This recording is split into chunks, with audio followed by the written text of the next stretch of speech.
अगला वर्ड है सोलम। सोलम मतलब होता है गंभीर या सीरियस। तो इसको तुम सलमान को तुम सलमान भाई से याद कर लो। सलमान है ना, Salman Salman same same sound कर रहा है ना, तो ये थोड़ा गंभीर रहता है ना हमेशा, तो ऐसा करके याद कर लेंगे इनको। अगला वर्ड है एट्रोसिटी। एट्रोसिटी मतलब होता है अत्याचार, है ना, या क्रूरता। तो इसको अपन है ना ऐसे याद कर लेंगे, एट एट रो सिटी, मतलब एक ऐसी सिटी जहाँ पे लोग रोते रहते हैं क्योंकि वहाँ पे अत्याचार होता है। तो एट रो सिटी, एट्रोसिटी। एट्रोसिटी मतलब जहाँ पे लोग रोते रहते हैं क्योंकि वहाँ पे अत्याचार होता है, ऐसे करके याद कर लेंगे इसको। अगला वर्ड है ट्रेचरस। ट्रेचरस मतलब होता है विश्वासघाती या जो धोखा करता है। तो इसको तीन पार्ट में तोड़ लेंगे, T R E, A R C H E R और ओ यू एस। ठीक है, तो A R C H E R archer के जैसे साउंड कर रहा है ना, तो आर्चर मतलब जो वो तीर चलाता है ना वो। और टी आर ई, ट्री मतलब तीन, है ना, ट्राई मतलब तीन। तो तीन जो तीर थे वो तुम्हारी पीठ पे लगे, है ना, ऐसा करके याद करेंगे। ट्रेचरस, ट्रेचरस मतलब पीठ पे तीर लगे ना तुम्हारे तीन, है ना, तो वैसे करके याद करो क्योंकि पीठ पीछे मारा है यार, विश्वासघात किया है ना, ऐसे करके याद करो। अगला वर्ड है इम्प्यूडेंट। इम्प्यूडेंट मतलब होता है बेशरम या लाइक जिसमें शिष्टाचार नहीं होता ना, वो वाला इम्प्यूडेंट। अब इम्प्यूडेंट को तुम ऐसे याद कर लो कि आई एम, पी यू और डी ई एन टी। तो आई एम मतलब मैंने पी यू पू की तो डेंट पड़ गया। ठीक है, तुम इतना जोर से पू कर रहे हो कि डेंट पड़ रहा है, तो ये कितनी गंदी बात है ना। तो इसको मतलब बेशरम गंदी बात ऐसे करके कर लो यार कि लाइक पू कर रहे हो तो ये लाइक शिष्टाचार वाली बात नहीं है। तुम लोग ऐसे पू कर रहे हो जिससे डेंट पड़ रहा है, इतना जोर से पू मत करो। ठीक है, ऐसा करके याद कर लो। अगला वर्ड है एमेक्सोफोबिया। एमेक्सोफोबिया मतलब होता है जो गाड़ियाँ चलाने से डर लगता है ना जिनको, उनके लिए ये वर्ड यूज़ किया जाता है। तो इसको तुम्हें ना लाइक थोड़ा तोड़ लो, like I A M a X O phobia. ठीक है, तो आई एम मतलब मैं हूँ, एक एक्सोफोबिया मतलब अपनी एक्स को लेके फोबिया में रहता हूँ क्योंकि वो गाड़ी चलाती है तब लगता था डर, तो इसलिए तुम लोगों ने छोड़ दिया। तो अब तुम्हारी एक्स जब भी गाड़ी चलाएगी तुमको डर लगेगा, हैं, तो तुम क्या हो, एक्सोफोबिया हो तुम, है ना। आई एम एक्सोफोबिया ऐसे करके याद कर लेंगे इसको कि गाड़ी चलाने से डर लगता है। इवन तुम अपनी गर्लफ्रेंड को भी गाड़ी चलाते हो देख लेते हो जो एक्स है तुम्हारी, तो डर लगता है। अगला वर्ड है आर्डुअस। आर्डुअस मतलब होता है कठिन। तो इसको तीन पार्ट्स में डिवाइड कर लेंगे, ए आर डी यू ओ और एस। अब जी डी यू ओ है वो डुओ, डुओ होता है ना, दो लोग डुओ बोलते हैं उनको। तो जो हम जो दो दोस्त हैं उनका जो डुओ है वो बहुत कठिन है, हार्ड है। आर डुओ अस ऐसे करके याद कर लेंगे।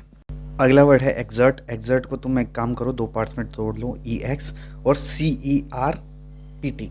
अब सी ई आर पी टी ना ये सरपट जैसा लग रहा है थोड़ा, सरपट। तो जो तुम्हारी एक्स है ना उसने तुम्हारा दिल है ना सरपट तोड़ दिया, तो क्या हुआ, तुम्हारे दिल के टुकड़े टुकड़े हो गए, है ना। तो जो टुकड़े टुकड़े जो अंश पड़े हैं ना, यही होता है एग्जर्ट। ठीक है, तो एग्जर्ट को ऐसे याद कर लो कि एक्स ने सरपट तुम्हारा दिल तोड़ दिया, तो तुम्हारे वो जो दिल के टुकड़े हैं वो अंश पड़े हैं ऐसे इधर उधर। ठीक है, अगला वर्ड है कंटेंटेंट। कंटेंटेंट मतलब होता है संतुष्ट होना या खुश होना। ठीक है, तो तुम इसको है ना लाइक कंटेंट से याद रख लो कि तुम ऐसा कंटेंट देख रहे हो जिससे तुम खुश हो रहे हो, संतुष्ट हो रहे हो। ठीक है, ऐसे करके याद कर लेंगे, कंटेंटेंट को कंटेंट से याद कर लो।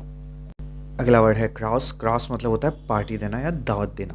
तो इसको तुम दो पार्ट्स में तोड़ लो, C A R O U S.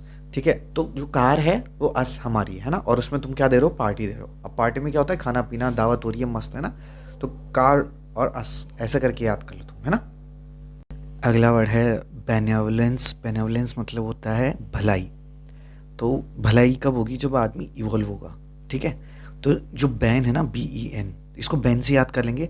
और जो E V O L E N C E है, इसको इवॉल्व से याद करेंगे, मतलब जो बैन है वो इवॉल्व हो गया। ठीक है, और अब भलाई करता है वो क्योंकि इवॉल्व हो गया वो, ऐसे करके याद कर लेंगे। पहले भलाई नहीं करता था क्योंकि इवॉल्व नहीं हुआ था वो, अब इवॉल्व हो गया बैन, तो वो भलाई का काम करता है। अगला वर्ड है म्यूटनी। म्यूटनी मतलब होता है बगावत करना, है ना, होता है ना सेना में विद्रोह हो जाता है, ऐसा बगावत, म्यूटनी। तो म्यूटनी को तुम ऐसे याद कर सकते हो कि लाइक मूतने से याद रख सकते हो कि लाइक दीवार पे लिखा हुआ है कि यहाँ पे मूतना मना है और तुम वहीं मूत के आ रहे हो, मूतनी, म्यूटनी, मूतनी। तो फिर वहाँ पे लड़ाई हो जाएगी, बगावत कर दी तुम लोगों ने, है ना, क्योंकि लिखा हुआ था फिर भी तुम जाके करके आए हो, तो ये तो बगावत करने वाली बात हो गई ना। अगला वर्ड है लोडेबल। लोडेबल मतलब होता है प्रशंसनीय या फिर जिसकी तारीफ़ कर सके ऐसा कोई चीज़, तारीफ़ योग्य।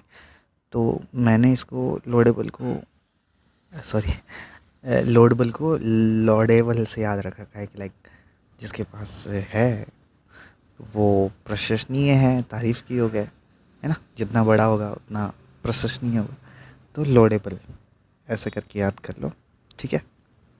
अगला वर्ड है इम्पेल। इम्पेल मतलब होता है छेदना या छेद करना, है ना, ऐसा वाला।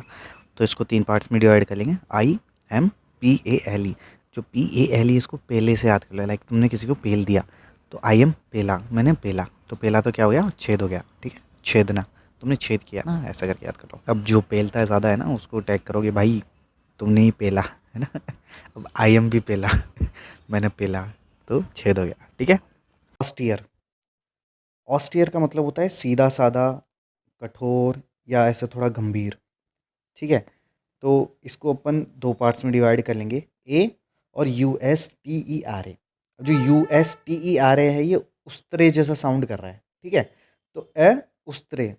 अब जो उस्तरे है ना, उस्तरे होता है ना, वो नाई लोग यूज़ करते हैं ऐसे, उस्तरा। तो लाइक सोचो तुम्हारे बहुत अच्छे बाल है, पर नाई ने गलती से उस पर उस्तरा फेर दिया, तो अब तुम बहुत ऐसे भोले भाले लगने लग जाओगे, सीधे साधे लगने लग जाओगे, नहीं उस्तरा फेरने के बाद में। तो इस बात से तुम लाइक लुक खराब हो जाता है, जैसे कठोर हो जाते हैं, गंभीर हो जाते हैं ना, कि यार भैंस की टांग कितने अच्छे बाल थे, उस तरह फेर दिया इसने, अब मेरे को बहुत भोला भाला बना दिया। तो इस बात से आप ऐसे गुस्सा हो गए, ऐसे कठोर हो गए, है ना, गंभीर हो गए, ठीक है। ऐसे करके याद कर सकते हैं। अगला वर्ड है प्रूडेंट। प्रूडेंट मतलब होता है विवेकपूर्ण, चतुर या सावधान, ठीक है। तो इसको 2 पार्ट्स में डिवाइड कर लेंगे, PRUDENT। अब जो PRU है इसको तुम प्रो से याद करो, वो प्रोडेंट। तो ऐसा देखो कि तुम गाड़ी चला रहे हो, गाड़ी ने ठोक दी तो डेंट पड़ गया, पर तुम प्रो हो, है ना, तुम प्रो हो तो डेंट भी पड़ गया, तो तुम बहुत गाड़ी से उतरोगे ऐसे, बहुत विवेकपूर्ण तरीके से, ऐसे सावधानी से बात करोगे बंदे से, भाई क्यों डेंट पड़ा, तूने क्यों मारा टक्कर। तो ऐसे करके याद कर सकते हैं अपन कि तुम प्रो हो गए इतने कि अगर तुम्हारी गाड़ी पे अगर डेंट भी पड़ता है तो तुम्हें इतना भी फर्क नहीं पड़ेगा, तुम सारे काम विवेकपूर्ण तरीके से करोगे, बहुत सावधानी से करोगे, क्योंकि तुम बहुत चतुर हो ना, इसलिए। तो ऐसे करके याद कर सकते हैं प्रूडेंट को, विवेकपूर्ण, ठीक है।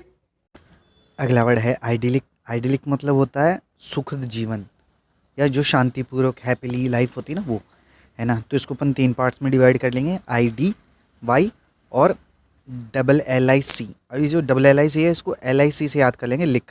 लिक होता है ना ऐसे चाटना।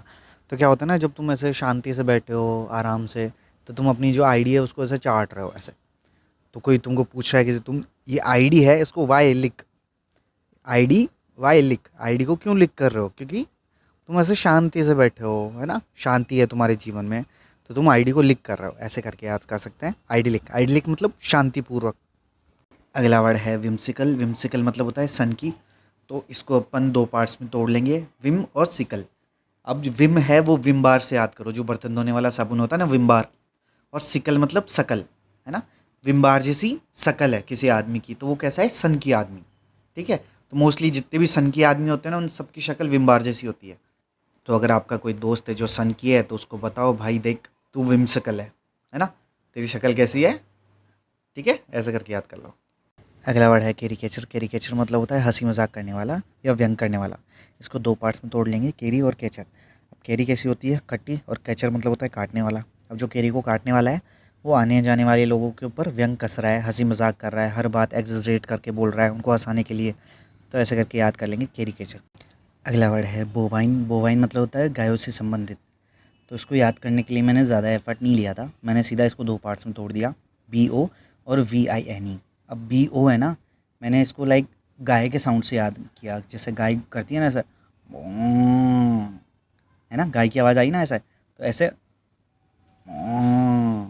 और वाइन, तो ऐसे गाय की आवाज़, और वाइन मतलब गाय क्या पी रही है, वाइन पी रही है, ठीक है। ऐसे करके याद कर लो, तो वो गायों से संबंधित है, ठीक है। अगला वर्ड है बॉर्जुआ। बॉर्जुआ मतलब होता है मध्य वर्ग, मतलब मिडिल क्लास से संबंधित। तो इसको अपन कैसे याद रखेंगे, लाइक साउंड सुनो, बॉर्जुआ, है ना। तो जो मध्यम वर्ग के जो लोग होते हैं ना, उनके खेतों में जौ उगते हैं, है ना, जौ के बोरे उगते हैं, तो बॉर्जुआ, बोरे उग रहे हैं जौ के, बॉर्जुआ, ऐसे करके याद कर लेंगे कि जो मध्यम वर्ग के लोग हैं उन्हीं के खेतों में अनाज उगता है, जौ उगता है, तो वो जौ के क्या बोरे भर रखे हैं, तो बॉर्जुआ, बोरे भर रखे हैं जुआ के, है ना, ऐसा करके याद कर लेंगे। अगला वर्ड है असर्टिव। असर्टिव मतलब होता है हठधर्मी या निश्चयात्मक, है ना, किसी काम को लाइक ऐसा निश्चित करके बैठे हो कि ये काम तो मैं करूँगा ही करूँगा, है ना, ऐसा जिद पकड़ के बैठे हो। तो इसको 3 पार्ट्स में तोड़ लेंगे, AS, SER और TIVE। अब जो AS है उसको ASS से याद कर लो, एस, एस मतलब पता है ये क्या होता है, और वो कैसी है तुम्हारी, शेर जैसी, है ना। तुम्हारा पिछवाड़ा कैसा है, शेर जैसा पिछवाड़ा है। तो तुम क्या है वैसे निश्चित करके बैठते हो, कोई भी काम करते हो लाइक ये तो मैं ही करूँगा, है ना। तो ऐसे तुम जैसे जिद करते हो ना, क्यों करते हो तुम जिद, क्योंकि तुम्हारा जो पिछवाड़ा है वो कैसा है, शेर जैसा, है ना। असर्टिव हो तुम, है ना। ऐसे करके याद कर लेंगे, तुम्हारी एस कैसे है, असर्टिव, शेर जैसी, ठीक है, ऐसे करके याद कर लो। अगला वर्ड है बोवर। बोवर मतलब होता है पेड़ों के नीचे का छायादार स्थान, अ शेडी प्लेस अंडर ट्रीज। तो इसको बहुत से लोग बावर भी बोल देते हैं, तो वो बोलने का कोई टेंशन नहीं है, एग्जाम में अपन को सिर्फ टिक करना होगा। तो इसको अपन BOW से याद करेंगे, बो। बो मतलब होता है झुकना, है ना, किसी के आगे झुकते हैं, बो करते हैं, ठीक है। तो तुम ऐसे याद रखो कि तुम कहीं पे भी जाओ, है ना, पेड़ों की छाया देख के तुम ऐसे झुक के बैठ जाओगे वहाँ पे, है ना, थकार के, तो तुम पेड़ों की छाया के नीचे बो करोगे, मतलब झुकोगे कहाँ पे, बो करोगे कहाँ पे, पेड़ों की छाया के नीचे। तो ऐसा करके याद करेंगे, वो जो शेडी प्लेस होगा ना ट्रीज का, वहाँ पे तुम्हें बो करके बैठना है आराम से, क्योंकि तुम थके हुए हो, ठीक है।